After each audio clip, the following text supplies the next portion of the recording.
pleasing the Lord by the way that we relate to one another and the way that we have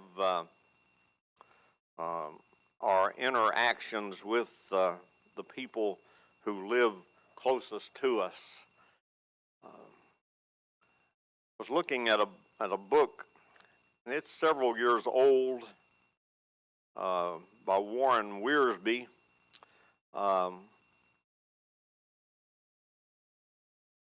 And I say that it's several years old because probably things are worse now than they were when he wrote this. He says that in today, with our homes today, there are more broken homes than ever, that single-parent families are on the rise. Over half of all mothers are working outside the home. The average American child from 6 to 16 watches TV or stares at some kind of a computer screen on some device the majority of their waking time, and 2 to 4 million cases of battered child syndrome are reported annually. 2 to 4 million cases of battered children. And that's not counting those that go unreported that nobody knows about until later in life. Confucius said that the strength of a nation is derived from the integrity of its homes. So as goes the home, so goes the society. Let me read some things to you about the home, people's idea of really what a home is. A home is a place where we feel safe and secure. It's a sanctuary where we can retreat from the world and relax. Our home provides us with a sense of protection and shelter from the outside world. We can be ourselves and let our guard down in the comfort of our homes. The feeling of safety and security that home provides is essential to our mental and emotional well-being. Home is a place of belonging. Home is a place where we feel connected to our family and friends. It's where we create traditions and memories that are passed down from generation to generation. Home is where we learn about our values and culture. It's where we feel a sense of identity and purpose. The feeling of belonging that home provides is essential to our sense of self and our well-being. Home is a place of comfort. It's where we can relax and recharge. It's where we can be surrounded by the things we love, such as family, pets, and personal belongings. Home is where we can escape from the stress and demands of the outside world. The feeling of comfort that home provides is essential to our physical and emotional health. Home is a reflection of our identity. Home is a reflection of our identity. It is where we express our style and our taste. Home decorating and design are a way of expressing ourselves and showcasing our individuality. The way we decorate and organize our home says a lot about who we are as individuals. Boy, I don't want them to come in and see my house. But home is a place of growth.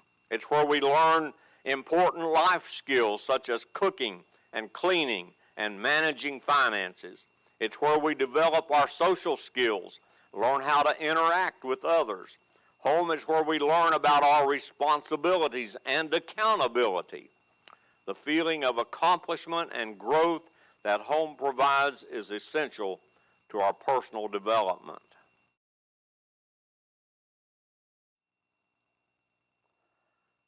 Home is a source of stability. Home is it's where we can establish routines, maintain a sense of order in our lives. Home is an essential aspect of our lives. It provides us with a sense of belonging, comfort, security, and stability. It's where we create memories with our loved ones. It's where we learn important life skills and express our style. The importance of home in our lives cannot be overstated. It is an essential aspect of our well-being and a source of comfort and joy.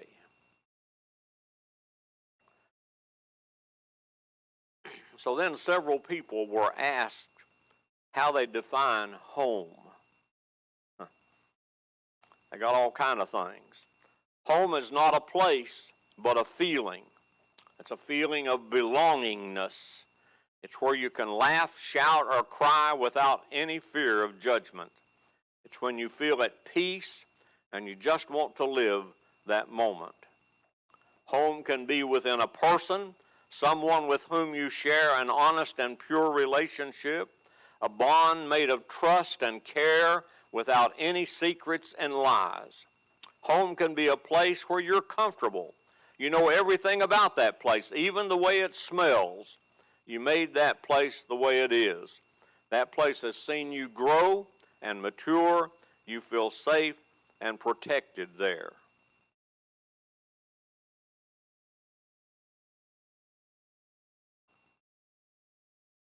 Another fellow says, I used to tell people home is where your stuff is. And for the longest part of my life, that felt right. It felt right because I was still on a voyage looking at places. By now, I have lived and worked and studied in 10 countries and visited 40, but my views have changed. These days, I would say home is a two-component thing. Home is one where you can be yourself and fit right in, where you don't have to explain yourself. And two, it's where your memories are mostly happy. Home can be defined as a place where our lives and feels of sense of belonging, comfort, and security.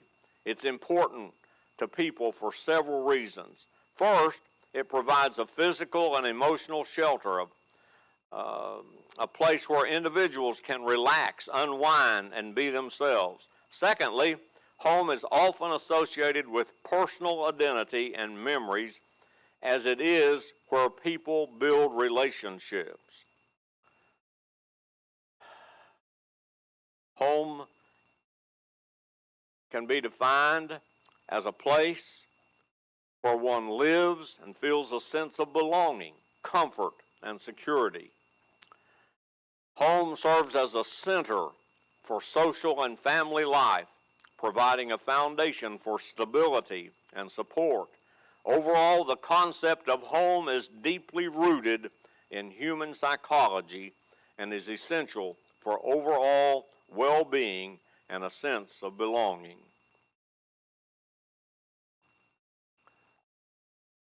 In my answer, this person says, I will attach family to home.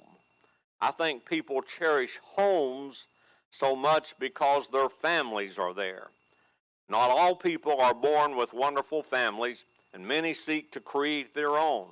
Most people have families which are complicated, but for most people, family is the people who love, support, and understand us.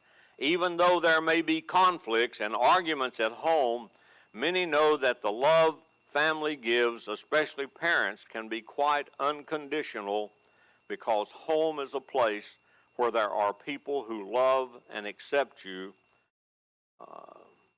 Not all people like to go back home, perhaps because they can't find the love they want.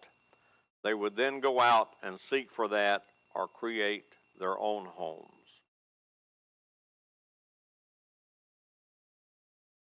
This person is Jackie Drawer. in London. Says, in the UK, there is a well-known saying which goes, an Englishman's home is his castle.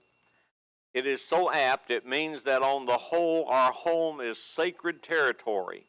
It does not matter if you have a mansion or a small flat. Mostly, I think we are very protective of our abode.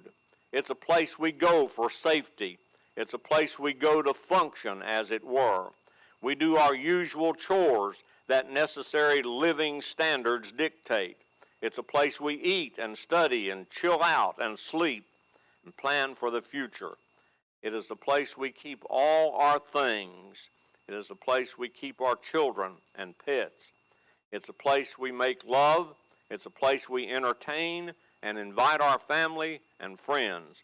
There is absolutely no place like home, the saying says, and how true that is. Some of these suggested and gave the answers that home is just a place, a building, as it were.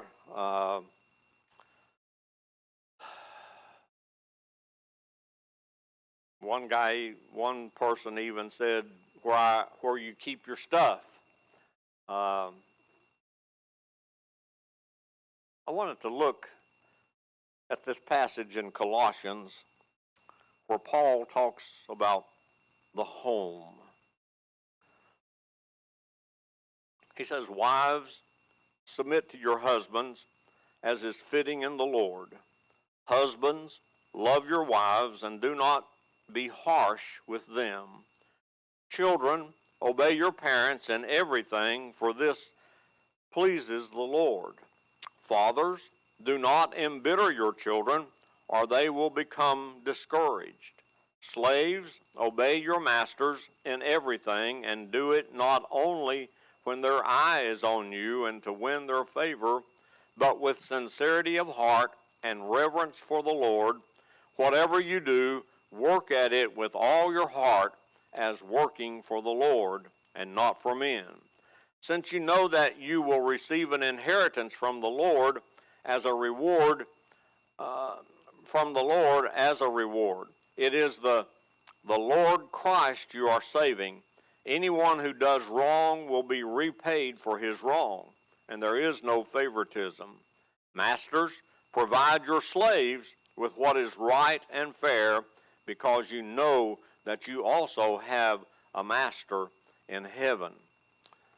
In the book of Ephesians, Paul also talks about the relationship that's to be in the home. This is the 5th chapter of Ephesians. Submit to one another out of reverence for Christ. Wives, submit to your husband as to the Lord, for the husband is the head of the wife, as Christ is the head of the church, his body, of which he is the Savior. Now, as the church submits to Christ, so also wives should submit to their husbands in everything. Husbands, love your wives, just as Christ loved the church and gave himself up for her, to make her holy, cleansing her by the washing with water through the word, and to present her to himself as a radiant church without stain or wrinkle or any other blemish, but holy and blameless. In this same way, husbands ought to love their wives as their own bodies. He who loves his wife loves himself. After all, no one ever hated his own body, but he feeds and cares for it, just as Christ does the church. For we are members of his body, and for this reason a man will leave his father and mother and will be united to his wife, and the two will become one flesh. It's a profound mystery, but I'm talking about Christ and the church. However, each one of you must love his wife as he loves himself, and the wife must respect her husband. Children, obey your parents in the Lord, for this is right. Honor your father and mother, which is the first commandment with a promise, that it may go well with you and that you may enjoy long life on the earth. Fathers, do not exasperate your children. Instead, bring them up in the training and instruction of the Lord.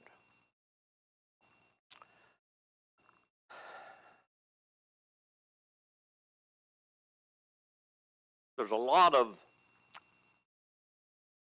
kidding around about wives submitting to their husbands. But it's not, and it's not what a lot of people think it is. It's not a slavery or a subjugation. That word submission is like a military term. It's like a rank in the military. A colonel would have more authority than a private. And so when he's talking about the rank and order in the household, it's that husbands are to be the head of the house, not a dictator, not a lordship, but as the passage in Ephesians says, submit to each other and to the Lord.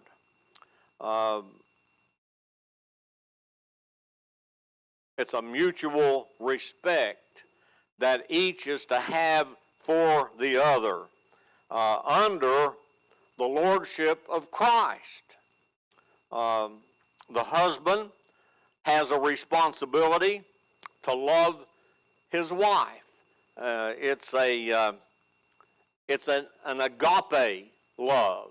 That's the word that's used there, and it's loving your wife as Christ loved the church. We just went through Easter. We know how much Christ loved the church. He totally gave his life for the church. That's the kind of love that men are to have for their wives. They're not servants. They're not our slaves. They're not under our thumb to be ruled, but they're to be loved and cherished. And then parents in the home, encourage your children. Parents are to encourage their children, not embitter their children, not to discourage, not to exasperate your children, but to help them to develop and to grow into what they have the potential of becoming. I read this, children, we talk about children's rights. I think we've maybe gone overboard with that a little bit in some areas of our society. But basically, children have a right to be born. The children have a right to be nurtured. We don't give birth to children and then put them out on their own and just let them go. We nurture them. And they are to be raised in the fear and the admonition of the Lord. That don't mean that they'll always follow what they've been taught, unfortunately, but means they are to be taught. Children have obligations as well. Children have obligations to be obedient to their parents. Both Ephesians and Colossians said, children, obey your parents in everything, for this pleases the Lord. And in Ephesians, it talks about the commandment, honor your father and mother, which is the first commandment with promise, because it says, honor your mother and father, that your days may be long upon the earth. Home is a place where individuals come together and spend time with each other and tolerate each other and encourage each other. And it's not a place where we are locked in and can't leave like a jail. It's a place where we can grow, should be able to grow and develop and become whatever it is that God has given us the ability to become. Now, he talks about slaves in both Colossians and Ephesians. Slavery was a common thing in the days that Paul was writing. When one nation would conquer another, there could be captives taken that would be slaves to whoever captured them in that field of battle. There could be indentured servants that because of debt or because of some situation were put in a position of being slaves with to the person that they owed for whatever it was that they were there. It could be a training, it could be a debt that was owed, but the servant was there in the house. And it goes all the way back. First one that I think of comes into my mind was Abraham with Eleazar. He was, in fact, before Isaac was born, Abraham was thinking that Eleazar was the servant in his house and would inherit everything that was his. So that was, Eleazar was a servant, but he was a part of that household as well. And so it was just a part of the society as it was then. And I've even read some in our modern day who could say you could put the words employee and employer there for the slave and the servant and the master. The master, of course, would be the employer, and the employee would be the servant, unless they belong to unions, and then it sort of turns the other way around. But that's supposed to be funny. That wasn't a serious part. But that's true in our society today. But I don't know whether you could imply employees and employer there or not. That's just some people's thinking. But I think what we really need to focus on in homes and in jobs and in any kind of relationship that we have with any other person is this.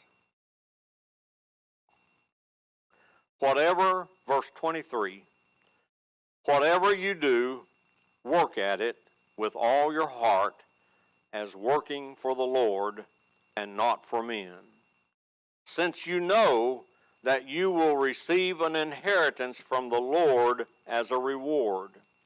It is the Lord Christ you are serving. Anyone who does wrong will be repaid for his wrong, and there is no favoritism.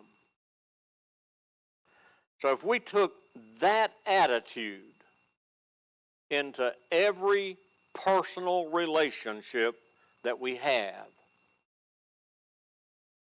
it would make a difference in our world.